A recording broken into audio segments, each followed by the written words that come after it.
Hey, y'all, I'm Bud Elliott, and this is my college football summer school series on Cover 3.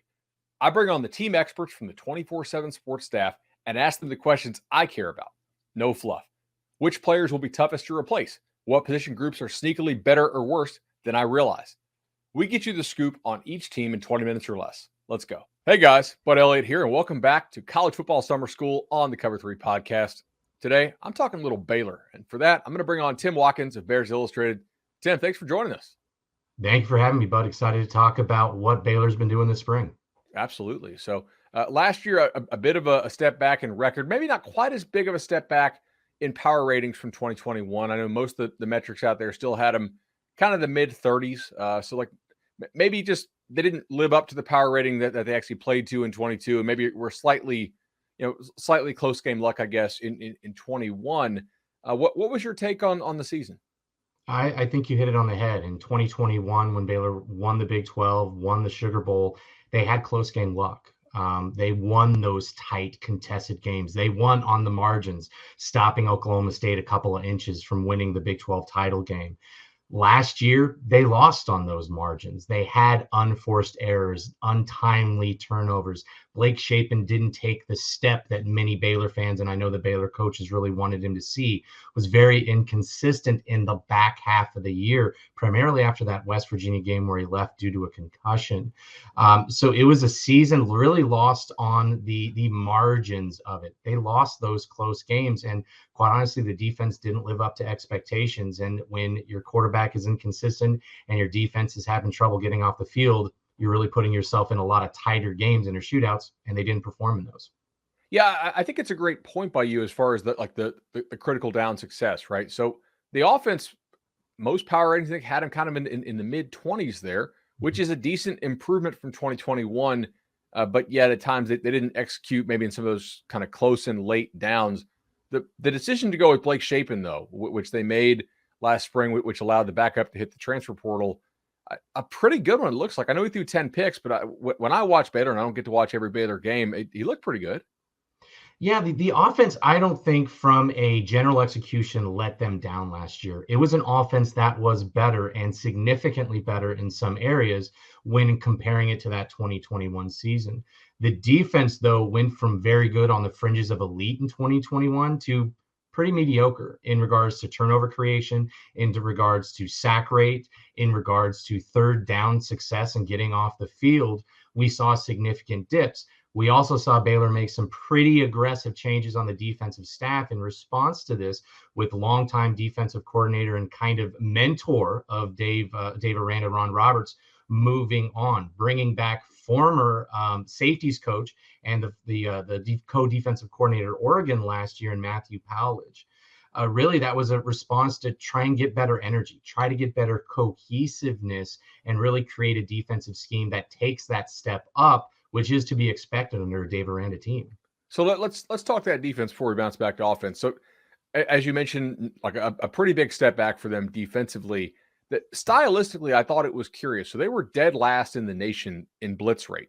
They just didn't send blitzes basically ever. And when I see that, I usually think, okay, they're scared to death of their back end, right? And those guys can't hold up. But yet Baylor also rarely rotated DBs last year. They had 7 DBs play 350 or more snaps, which is a very high number. It's not like they're playing 8-10 guys back there due to a whole bunch of injury, I guess. And now 5 of those 7 are gone. Is my read on that they didn't trust those guys, but yet they still played them? Like, what does that say about the backups? There was a lot of very inexperienced youth behind those few key guys that really played a lot of snaps. And I think one of the areas where they didn't trust them is with their deep speed.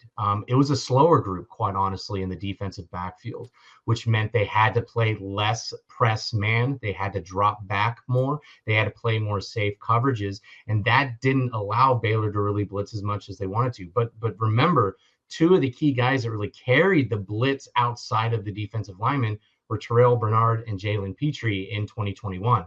Those guys were both gone. So that linebacker group where Matt Jones, he didn't really have a fantastic season blitzing and really rushing the passer. And that star position, they really struggled to find somebody that could really impact it. One of their best blitzers last year off the ball was Bryson Jackson. He's actually since switched to that star role where we could see him take a Jalen Pitre-like jump. I'm not saying he's going to be that good and really an All-American, but he fits that mold of really seeing and attacking closer to the line of scrimmage, covering out in the flat, versus last year, they really felt that that star position had to carry those receivers and tight ends deeper in the field because they had a little less speed there. So even though they lost 5 of the top 7 DBs, you don't think the drop off is necessarily that big because the newcomers are more athletic, I guess? Like they're ready now where they weren't last year? Exactly. I think guys like Isaiah Dunson, a transfer from Miami, is going to bring some length and some more speed to the position and allow them to do that press man coverage that Baylor had to get a little bit away from last year. Tevin Williams, a sophomore, started to play a little bit last year and really showed this spring. He's going to have some learning curve, though. What's going to be fascinating is at the safety positions. Well, Devin Lemire and Devin Bobby. Not spelled the same from the Devins perspective. God, Baylor has a lot of Devins for some reason. Very interesting quirk on the roster. But both of those guys, especially Bobby, I'm extremely high on. You have backups like Corey Gordon, a redshirt freshman, Alfonso Allen, a highly rated recruit from Florida that is a true sophomore. Both of those guys have more speed at that deep safety position to really replicate some of what Baylor did with that single high safety look 2 years ago with JT Woods when he had a fantastic season, now playing for the Los Angeles Chargers. Baylor had to play a lot of 2 deep safety last year because of that lack of speed. With more speed on that back end, they can play some single high safety, they can press coverage, and they should be able to bring more blitzers from the front 7. Absolutely. So defense probably takes a step forward this year, I have to think. Offense, I can see some positives, but at the same time, there are some things from last year's team that I got to ask you about this to see if they'll be a little better this year or potentially they fall off. One of the things was they were efficient on offense, but they really struggled to hit explosive plays, especially through the air, which was strange because I think Shapen's got a pretty good arm. They threw the ball to the tight ends and the backs a ton, and the outside receivers on this team, just compared to the rest of the conference and the nation, relatively got very little use. So to me, that probably says something about the quality of player there at the outside receiver. Is that your take on it, or am I off there? And if so, how does the outside receiver spot look this year? I think you're 100% right. And it was a position, especially at the outside wide receiver position, that they had a lot of youth, a lot of experience. A guy like a 4-star recruit that was a true freshman, Armani Winfield, of an Auburn transfer, and Hal Presley. Those guys didn't really take the big step that they wanted to, though Hal Presley did show some sparks. That's one of the reasons why they brought in a highly coveted transfer in Ketron Jackson from Arkansas, to give them another body that can win on the outside. They're really hoping for a lot more health from slot receiver Monterey Baldwin as well. Saw what he can do in the Sugar Bowl. He had very few touches his as a freshman year, and he took most of those to the house. Last year, he was incredibly explosive when he was healthy, and that's going to be the trick with him. He has elite speed. He has a smaller body style that isn't going to be able to take the poundings. So how can they choose the right spots to leverage him in the jet sweeps, to take those deep shots with him, to leverage him in the quick screen game? That was one area in the spring game that we saw a quick screen. He took 65 yards for a touchdown because he had a bigger body like Ketron Jackson blocking on the outside. Hal Presley set up a great block. So yes, they absolutely have to create those bigger plays. 2 years ago, they were able to do that with Tyquan Thornton. They were able to hit those big runs with Treston Ebner. Last year, Richard Reese had a couple of those, but as a true freshman, he doesn't have, I think, the elite game-breaking speed that they want. What's going to be fascinating is, can Ketron Jackson win those routes outside? Can Monterey Baldwin extend that field and open up the deep middle for those tight ends? Drake Dabney, Drake Roberts, a transfer from UNT, should have very big roles in this offense and a deeper level than they did last year, but it has to start with success from the outside receivers. At least that's good that Jackson, got in for spring and impressed. I feel like I'd be more worried if they had to rely only on internal guys. If you can go get a transfer portal dude, maybe you only need one internal guy to step up each year. So when I look at my spreadsheets, the one area on this team that's I guess scares me, because I feel like I kind of like this squad, and I trust Dave Aranda as a coach. This offensive line lost its top 4 offensive linemen by snap count, and all 4 of them had some kind of all-conference or all-America honors. And this is a ton of offensive line talent and experience to lose.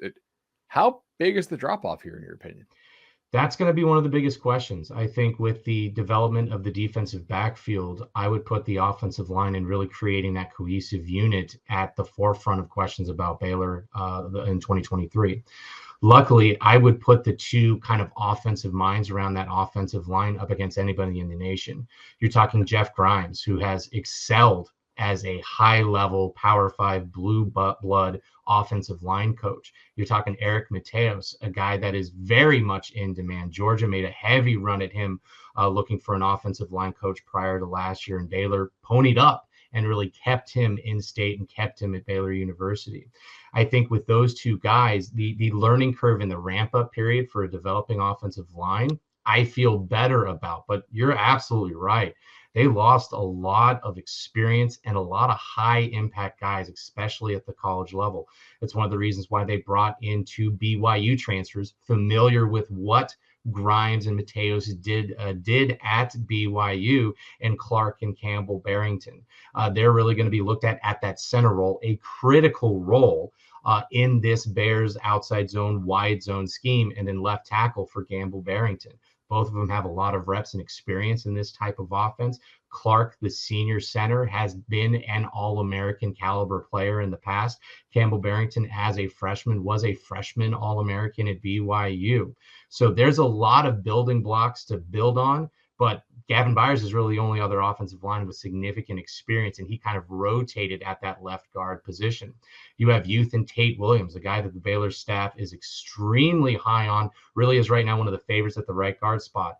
Then you have Elijah Ellis, who I think has all Big 12 caliber potential, just hasn't put it together yet. He's battling with freshman Caden Siriaki for that right tackle spot, along with Wes Tucker. They've got a lot of youth and bodies to throw at this. I think where Mateos and Grimes are going to have to figure out is what is the best group of 5 to really create that fist, really carrying with the Barrington, the Byers, and the Barrington brothers as the 3. Who are the other 2 guys to really lock down that right side to create that fist, which you need in that wide zone scheme? If they can get this unit to just a sort of mild to moderate drop off as opposed to just an absolute cratering, it really could allow Baylor to be competitive, for a conference title this year. Because I think there are some other good pieces on this squad. I know one thing we've kind of looked at on Cover 3, and I've kind of done some side work on this, is when coaches go and get guys they've already coached, they don't always turn into superstars, but I think their bust rate is relatively low because at least you have some baseline for, okay, this guy is not a knucklehead. I know I can coach him, because you're not going to go get a guy who you hated coaching, right? And at least can probably play at this level normally. I mean, sometimes it means you couldn't get anybody else. You're like, all right, at least I know this guy. But generally, it's a positive when coaches bring on, like we were talking the other day, Lashley bringing all those guys in from Miami. Like, they may not be superstars at SMU just because they played for Miami, but they can probably at least play that certain baseline level, and the staff, at least knows those guys. Tim, where would you say is the spot on this team, other than quarterback, where the drop off from starters to reserve? Like, what position group do you see? Like, okay, the starters can play, the backups are really sketch. Where would you say that is? I would say 2 spots. Number 1 is center. We have Clark Barrington here at that center position. Outside of that, it's really freshmen Timothy Don and Colton Price. This is a position that, if there was more spring attrition from the transfer portal outbound, I thought Baylor could bring in another interior offensive lineman for that guard, right guard, or that center position. Clark Barrington, I think, is going to be a steady rock. If something happens to him, or if they have to move him out to right guard, that drop off to center could be interesting to watch because it's a position that is so critical in that wide zone scheme. That center is asked to do a lot of very difficult on the move blocks. And that really opens up the entire foundation of the Baylor offense when it comes to not only the run back, the traditional wide zone runs, but the counters, the play actions off of that. Everything builds off of that foundation of, can your offensive lineman make some difficult on the move blocks? The other, again, I think in the center of the defense is that nose tackle position. They're young and inexperienced on that size, and they don't have a Siaki Ika anymore there. They don't have the 350-pound man kind of taking on 2 and sometimes 3 blocks. So how I think Jarrell Boykins, a junior college transfer, steps in, how Trey Emery, a redshirt freshman, steps into that role. They have an Oregon transfer that's going to be coming in the fall, and I might butcher the name, but Trevin Maia. He's going to be a guy that could play that big end nose tackle, maybe as a pass rusher type role. They have 2 guys in TJ Franklin and Gabe Hall that really bring them those strong side 280 plus pound defensive ends. But do they have a guy outside of Boykins that really has the strength, the experience, and pretty much the butt and the thighs to hold his own in that middle of that defense? And Ika was a guy that Aranda brought with him from LSU, right? So like another example of going to get guys you've been with before. Of the down linemen that were in for spring, the transfers, did anybody like kind of approximate Ika or anywhere close, or it looks like a potential weakness here? It could be a potential weakness here. There's not a lot of Ikas, especially for a school like Baylor. You got to grab some of those from the Southeastern Conference after they decide they haven't been able to get enough playing time because another 5-star has been recruited above them. So Baylor's not going to get a 4 or 5-star nose tackle, most likely, just naturally. So the ability to find some depth there, I think this is going to be a fascinating conversation for Dennis Johnson, the defensive line coach at Baylor. Does Baylor go to more 3 or 4 man fronts? Last year, they would play that peso front quite a bit with 2 rush kind of jack linebackers around Ika in those pass rush situations. I don't know if they have the bulk to be able to do that. Do they stay with a traditional 3-man front or look at a 4-man front and move Gabe Hall or TJ Franklin inside to get more of a jack rusher on one end? I think there's going to be some different looks, and that might be one of the reasons that Baylor made that switch of defensive coordinator to really drive some different pass rush looks to increase and improve that pass rush effectiveness that we saw dip last year.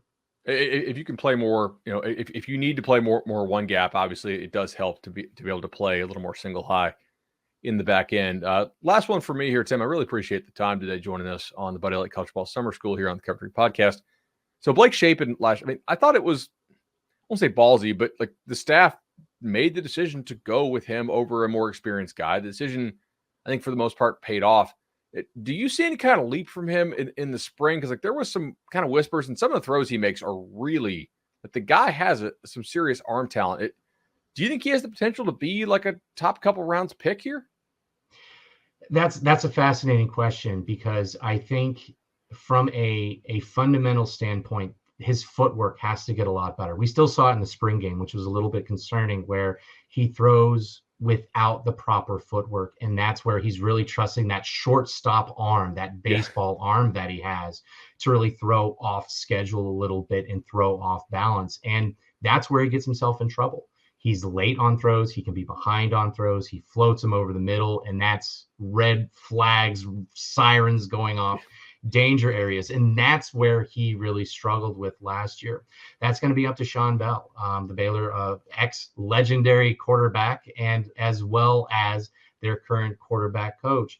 He has to get Shapen to make those right reads and do them with the proper fundamentals, because when he sets, when his fundamentals and his feet are in line with his shoulders and he's throwing on time, he has probably day 3 potential. It's when he decides to be a shortstop all of a sudden that he does get into trouble. So that's going to be fascinating with him. They obviously took some insurance out. They lost Kyron Jones to Virginia Tech in the transfer portal late last year. They brought in Mississippi State transfer Sawyer Robertson, a guy that was a 4-star recruit, and Baylor absolutely loves him. He showed out very, very well in the spring game and has a lot of fans in the program. And it was fascinating. At the end of spring camp, right before the spring game, Dave Aranda said, yeah, we're going to name a starting quarterback, just like we did the prior year before that transfer portal kind of closed, to allow a guy like Gary Bohannon to find a spot and eventually land at South Florida. They didn't really actually name that quarterback yet. That's still an unanswered question. Most are thinking Shapen's going to be the guy. I personally think he is as well. This is an offense with a lot of layers to it, and I think with the quarterback change from Bohannon, limiting kind of the passing game and limiting what they could do with that downfield passing attack that we saw Grimes do with Zach Wilson at BYU. You didn't really see that 2 years ago. You saw a little bit more of it last year with Shapen. I think with Shapen, again, you'll see more of that as he learns those schemes and tactics. That isn't to say I think Sawyer could play some this coming year, especially if Shapen struggles with those fundamentals, struggles with that ball security. You're going from a 6'4" athletic guy that could probably enact the zone read and kind of quarterback run game that was very effective with Bohannon, but has the strength and the accuracy to get the ball down the field, kind of giving you best of those both worlds. The upside is probably higher with Robertson, but that floor is probably safer with a guy like Blake Shapen, at least for the first half of the season. Tim Watkins, really enjoyed this. Bears Illustrated. Make sure you guys check it out. The best Baylor coverage out there. We'll see you next time.